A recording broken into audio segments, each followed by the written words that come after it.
Hi, my name is Jackson Fields. I'm from 5th grade Miss Gamble's class, and I'll be reading to you Chapter 14 of Og the Frog. The Great Frog Debate. The swamp is still cold, but I'm waking up. Everything looks different, and I don't see anyone I know.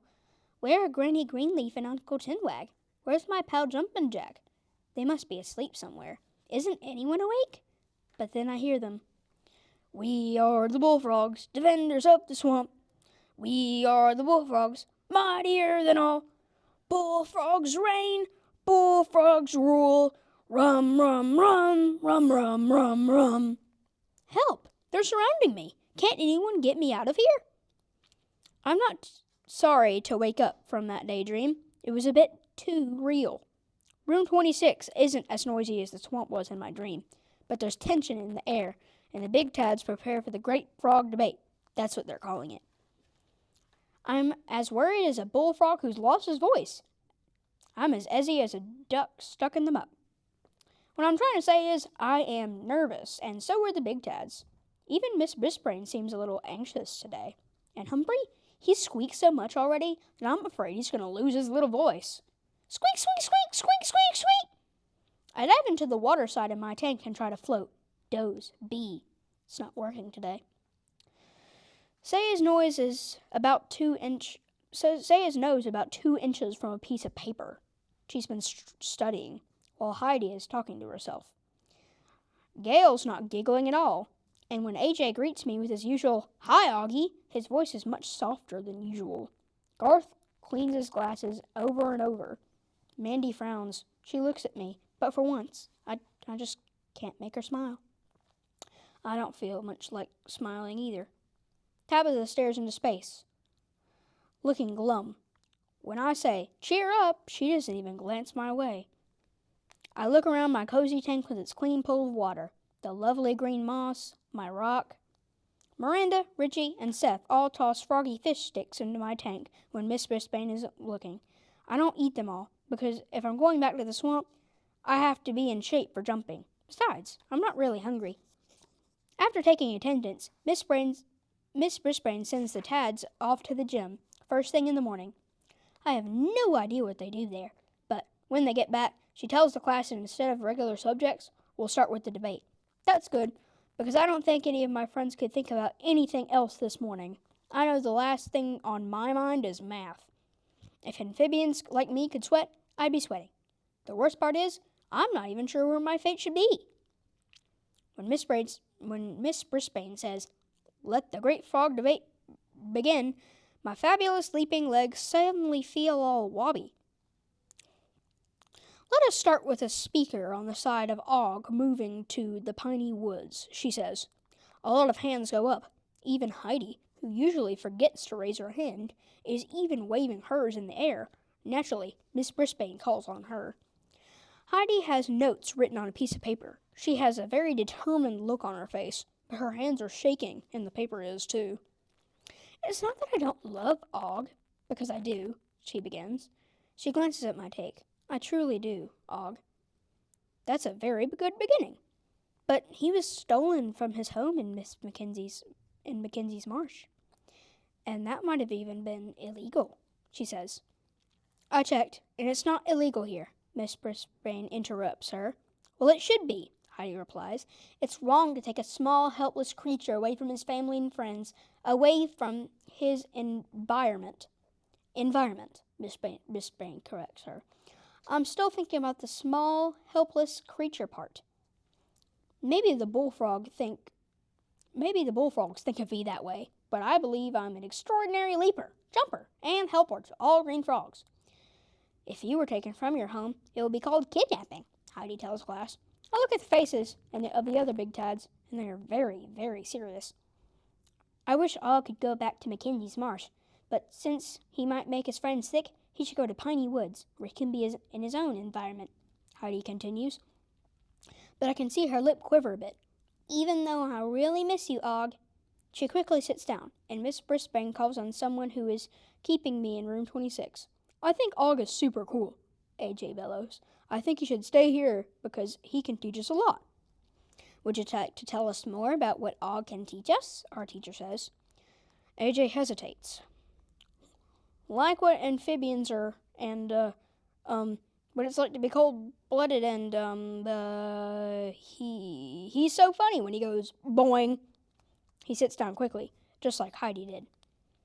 At Piney Woods, I think he'd be fed, and I get the outdoors. I have a bigger space to hop around, and I wouldn't have any enemies, and lots of people would see how a cool green frog can be. In room 26, I have no enemies. Everybody loves me. I can help the Big Tads and Miss Brisbane. I have a new furry friend. Humphrey breaks my concentration with some alarmingly sounding squeaks. Squeak, squeak, squeak, squeak, squeak! Thanks for your opinion, Humphrey, Miss Brisbane says. I think she's trying not to laugh. And so it goes.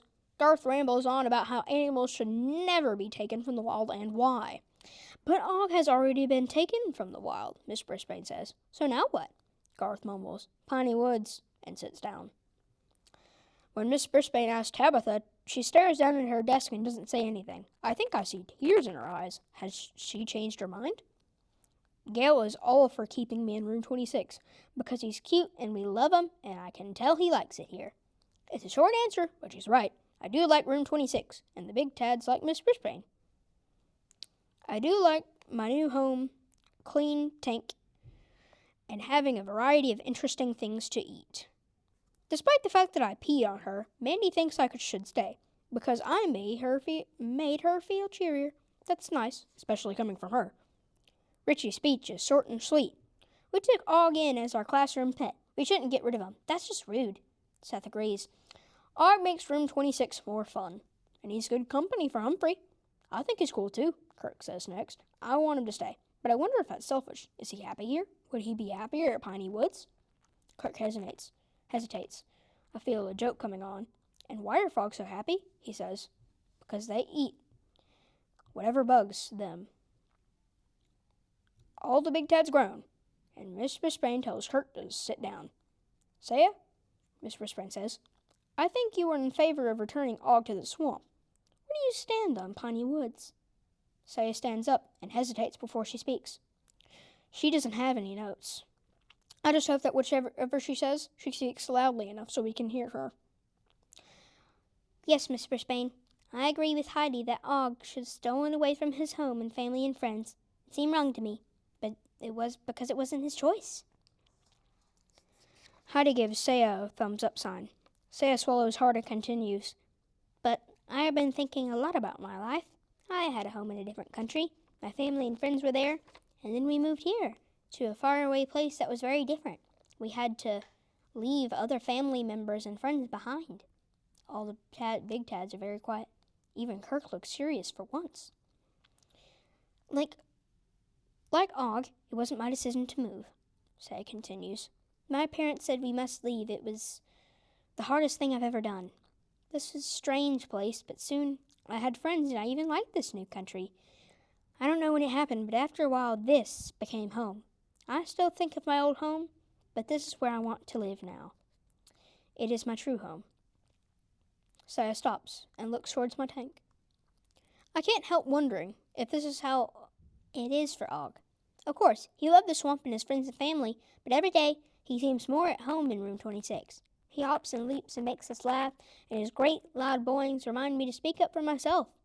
Boing, bang, boing, bang. I agree, because this is the best speech I've ever heard. And I helped Saya, and I didn't even know it. The room is very quiet, but there are a few near-vowel laughs when I chime in. Then Humphrey pipes up for a second, with a squeak, squeak, squeak, squeak, squeak. And my friends burst out laughing. All right, class, Miss Brisbane says with a smile. Let's say a finish. Thank you, Og, for helping me. I have changed my mind.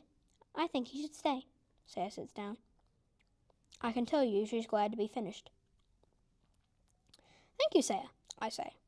Boing, boing, you have helped me make up my mind. Because I know where my home really is. There's great silence in the classroom. Even Humphrey is quiet. Suddenly, Tabitha jumps up. Og helped me too. This has been a strange place for me, but Og made me feel at home. I don't know how he did it, but he made me feel like trying. I'm sorry I didn't say it sooner, but I really want him to stay. And I hope all my new friends in room 26 agree. I agree, I tell her, and she smiles. Thank you for speaking up, Tabitha. Anyone else? Miss Brisbane asks, looking around the room. Art? Once I kind of dozed off and Og woke me up before I got in trouble, Art says. Then he adds, Sorry, Miss Brisbane.